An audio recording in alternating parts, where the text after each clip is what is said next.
नमस्कार सलाम दोस्तों, मैं ज़ेबा आरज़ू। वीडियो शुरू करने से पहले एक छोटी सी गुजारिश है। वीडियो को लाइक करें, शेयर करें, चैनल को सब्सक्राइब ज़रूर करें। तो चलिए शुरू करते हैं। सौरभ रस्तोगी अपनी पत्नी शैली के साथ बरेली के फतेहगंज थाना क्षेत्र के माली मोहल्ले में रहता था। उसका अपना मकान था, जिसके निचले तल पर उनकी सोने चांदी की ज्वेलरी की दुकान थी। ऊपरी तल पर उसका निवास था। सौरभ का नौकर विनोद फतेहगंज से लगभग 2 किलोमीटर दूर खिड़का गांव में रहता था। वह काम करके रोजाना अपने घर चला जाता था। 3 मई की सुबह 9 बजे विनोद सौरभ रस्तोगी के घर पहुंचा और सड़क पर खड़े होकर उसने सौरभ को कई आवाज लगाई, लेकिन ऊपर कोई प्रतिक्रिया नहीं हुई। जबकि रोजाना उसकी आवाज सुनते ही सौरभ बाहर झांकता और उसे देखकर दुकान खोलने के लिए चाबियां नीचे फेंक देता। दुकान के बराबर से ही ऊपर जाने के लिए सीढ़ियां थीं, जिसमें आगे की ओर चैनल लगा था और उसके पीछे शटर।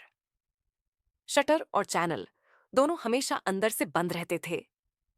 शटर को थोड़ा खुला देख विनोद आश्चर्य में पड़ गया, क्योंकि सौरभ अगर सामने की दुकान पर चाय पीने भी जाता था तो शटर लॉक करके जाता था।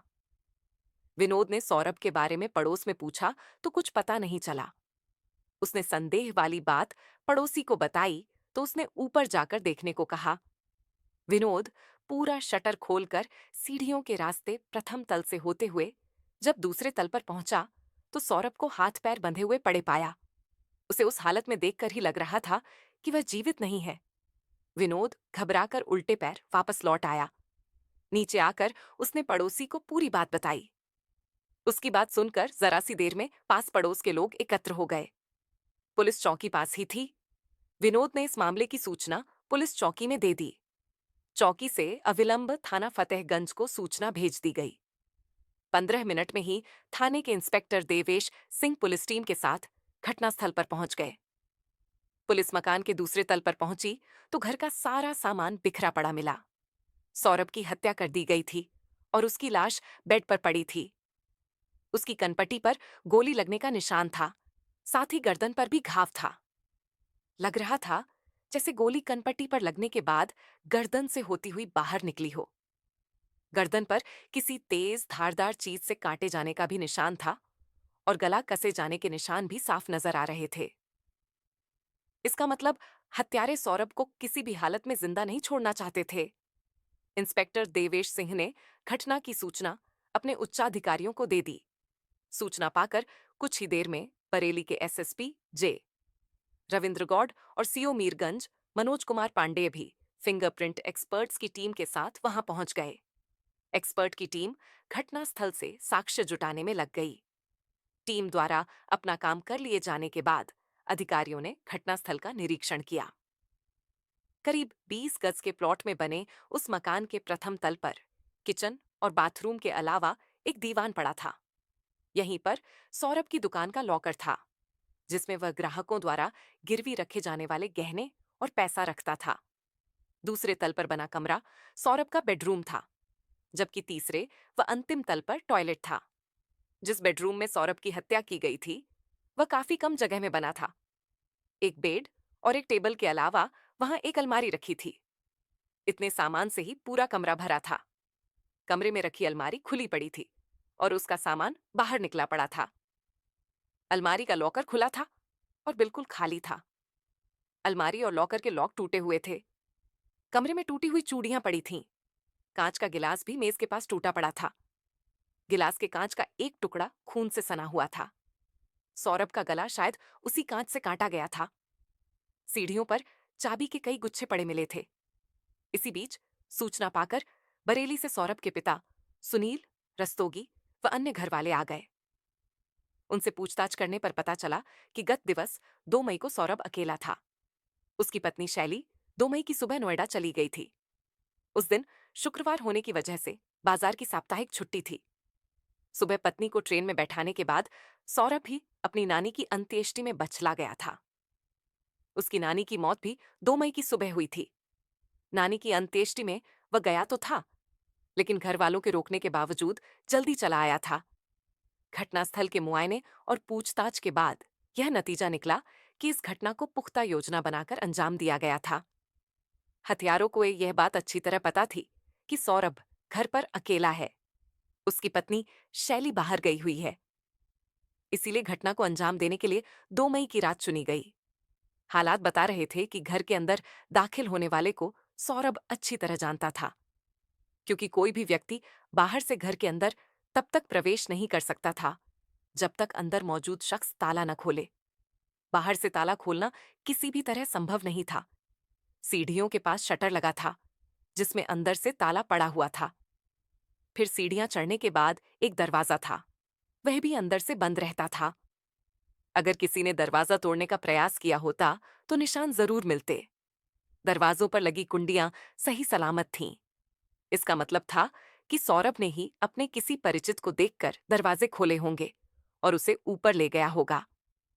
रात 9 बजे सौरभ ने विनोद को फोन करके बुलाया था, लेकिन मौसम खराब होने की वजह से वह नहीं आ सका था।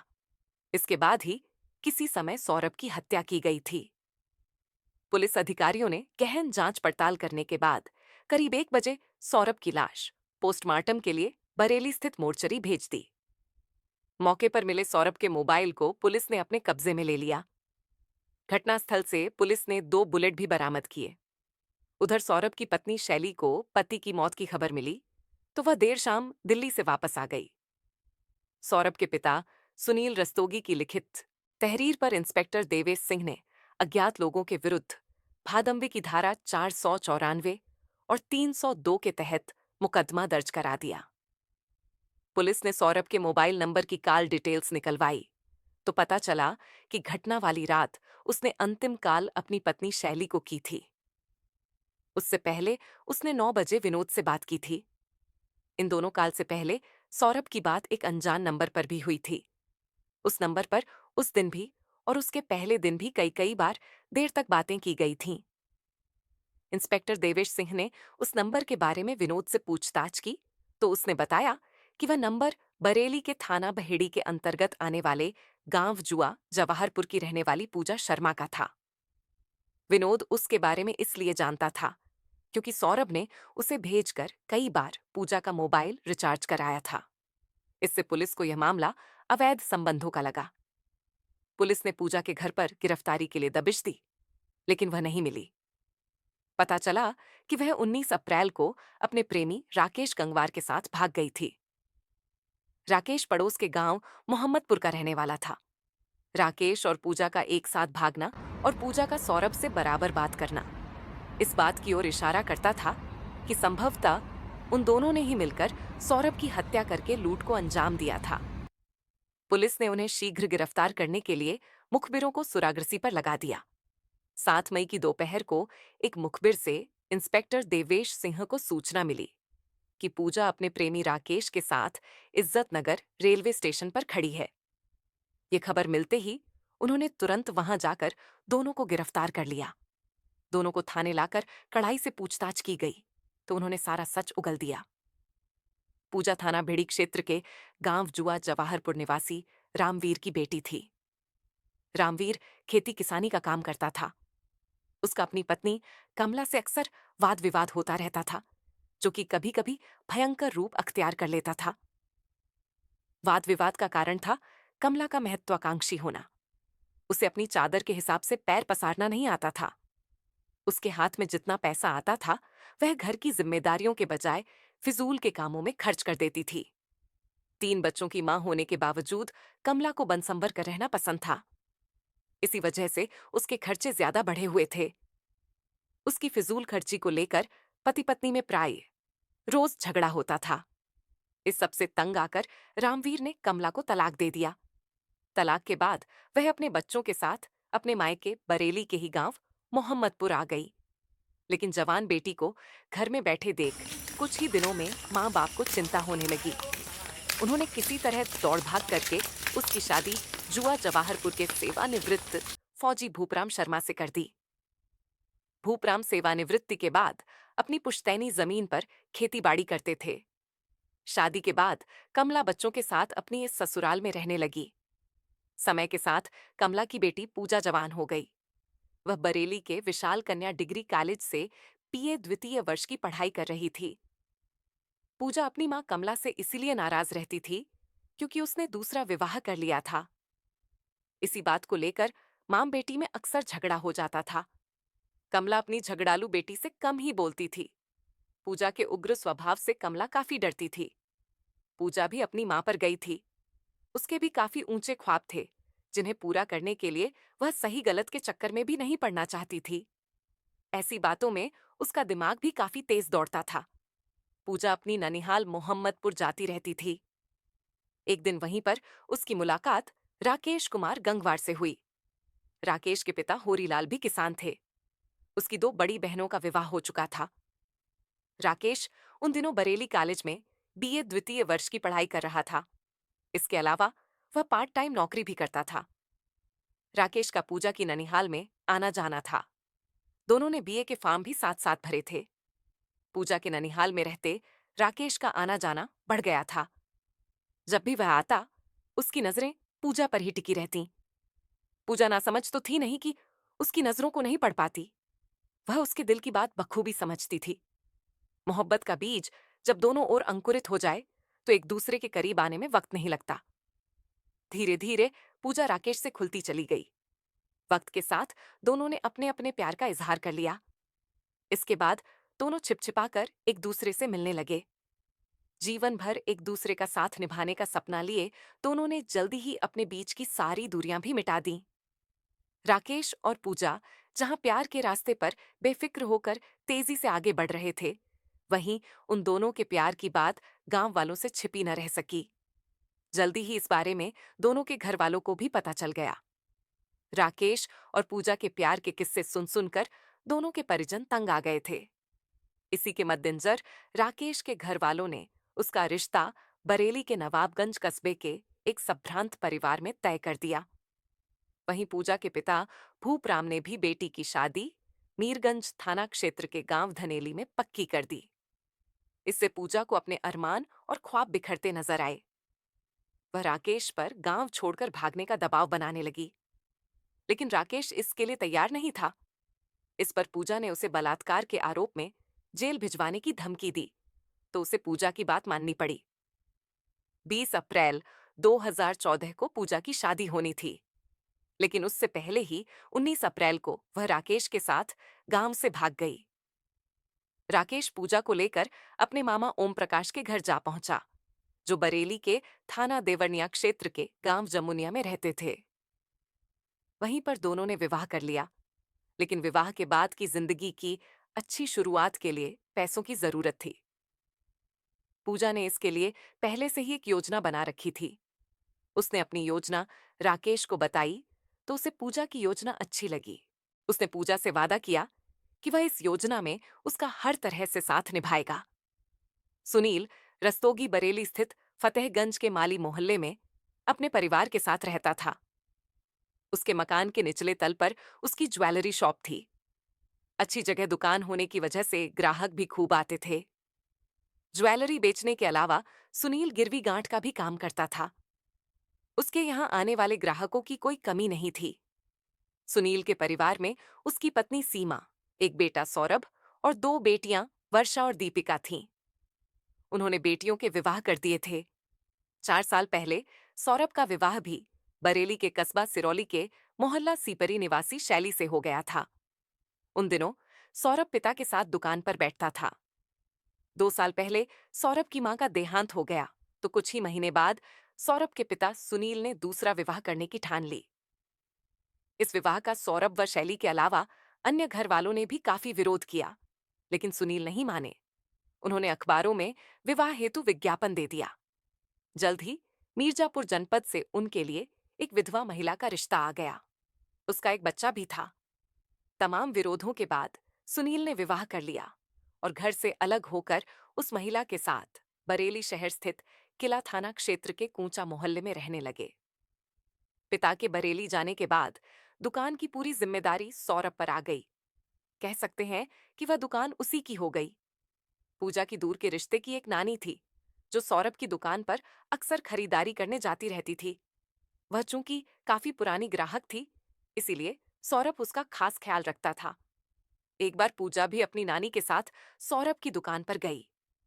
नानी ने उसका परिचय सौरभ से कराकर कहा कि कभी यह कुछ खरीदने आए तो उसे उचित दाम पर ही ज्वेलरी दे देना। पहली ही मुलाकात में सौरभ पूजा के दिमाग में चढ़ गया। वह अक्सर उसकी दुकान पर जाने लगी। एक दिन वह शाम के वक्त सौरभ की दुकान पर पहुंची तो वह दुकान बंद कर रहा था। सौरभ उसे ऊपर अपने मकान में ले गया और अपनी पत्नी शैली से मिलवाया। बेडरूम में बिठाकर उसने शैली से अपनी ज्वेलरी पूजा को दिखाने को कहा, जो उसने हाल में ही बनवाई थी। दरअसल सौरभ सोच रहा था कि शैली की ज्वेलरी देखकर शायद पूजा को डिजाइन पसंद आ जाए और वह वैसे ही डिजाइन की ज्वेलरी बनवाने का मन बना ले। शैली एक अजनबी लड़की के सामने अपनी अलमारी खोलकर ज्वेलरी नहीं दिखाना चाहती थी, लेकिन सौरभ के कहने पर उसे बात माननी पड़ी। शैली की ज्वेलरी देखकर पूजा की आंखें चुंधिया गईं। ज्वेलरी के वजन और कीमत की सोचकर उसके मन में लालच आ गया।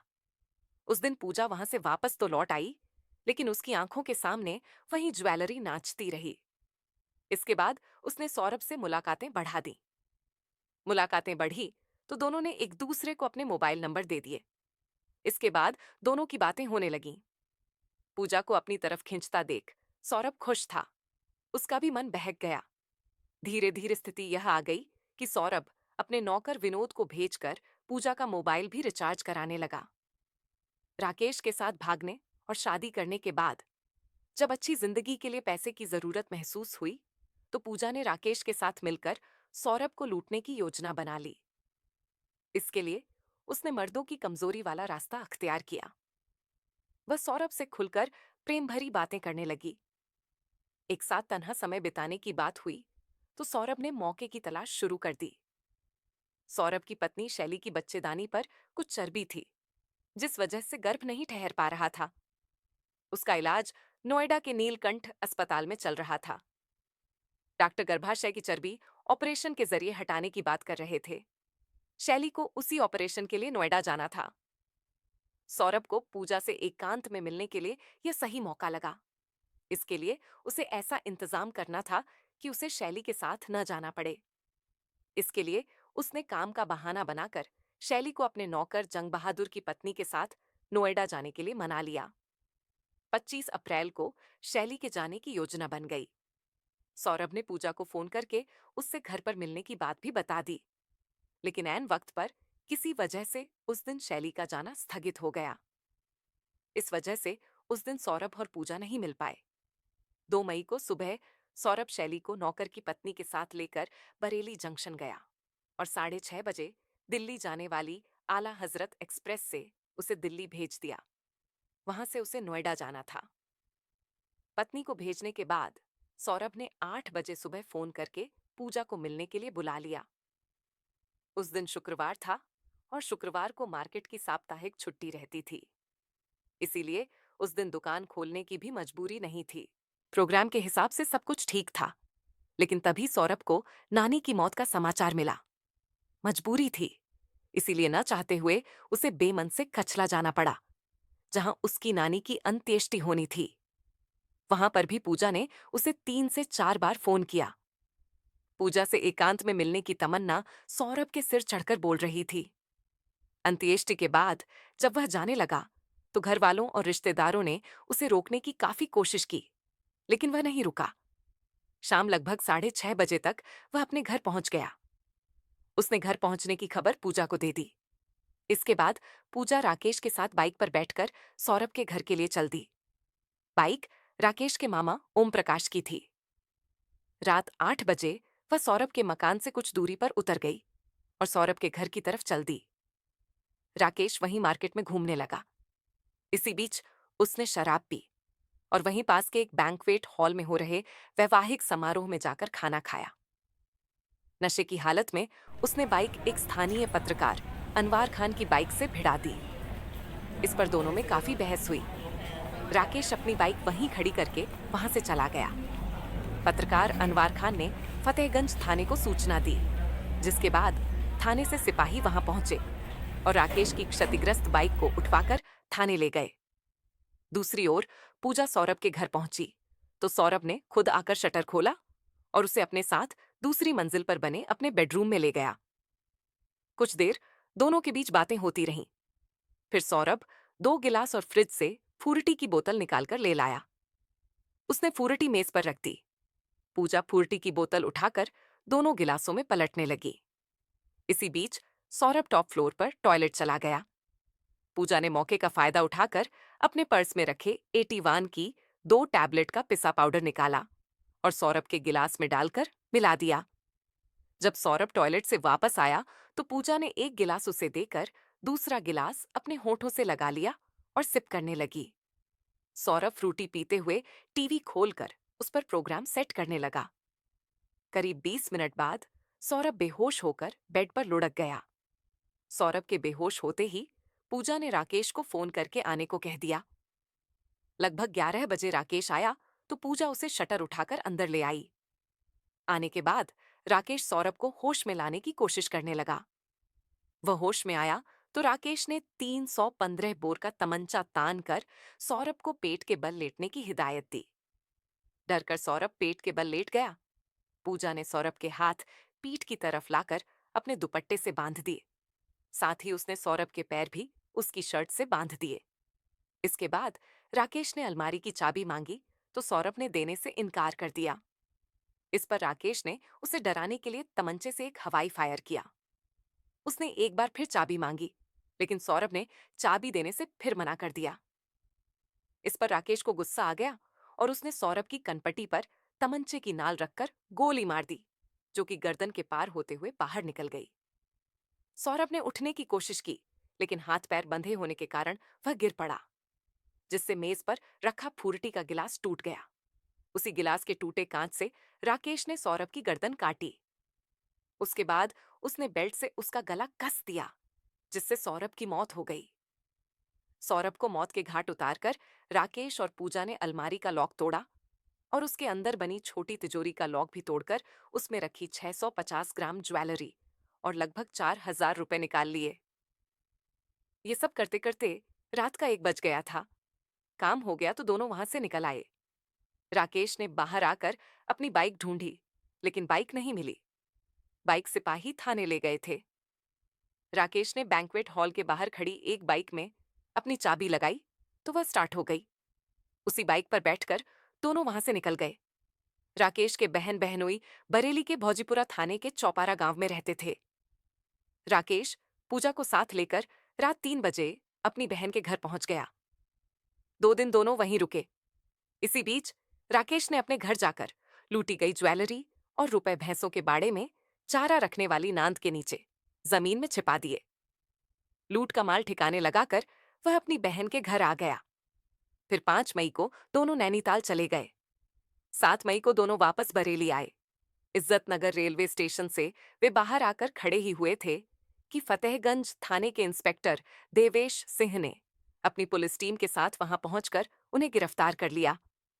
पुलिस ने राकेश की निशानदेही पर चुराई गई 650 ग्राम ज्वेलरी और 4000 रुपए भी बरामद कर लिए। हत्या में प्रयुक्त बाइक पुलिस पहले ही बरामद कर चुकी थी। आवश्यक लिखापढ़ी के बाद दोनों को सीजेएम की अदालत में पेश करने के बाद जेल भेज दिया गया। पूजा और राकेश गंगवार एक दूसरे को प्यार करते थे। ये गलत नहीं था। दोनों ने घर से भागकर शादी कर ली, इसे भी गलत नहीं कहा जा सकता। लेकिन अपने प्यार को मंजिल देने के लिए जब वे गुनाह के रास्ते पर उतर गए तो अंजाम बुरा ही होना था। कथा पुलिस सूत्रों पर